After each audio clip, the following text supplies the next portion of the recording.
चला आपली जिंदगी अशीच आहे. सकाळी उठायचं, कामावर पळायचं, इकडे तिकडे नाही बघायचं, ट्रेन पकडायची, कामावर जायचं, दिवसभर राबायचं आणि संध्याकाळ झाली की घरी यायचं. येता येता एक टुमदार झाड दिसलं, आपल्या वाणी अगदी लय झकास. आमची लाईफ म्हणजे ट्रॅफिकमध्ये अडकलेली बघा.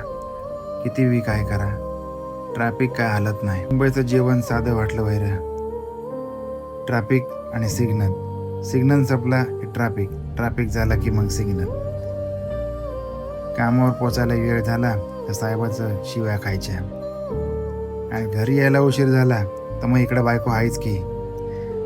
एवढं मोठं मॉल दिसतात पण काय उपयोग नाही. आता मग घरी आलोय बघा. काय झालं? चेहरा का पडला एवढा? काय नाही, दमलो आज जरा. काम खूप होतं ना. एक कप चहा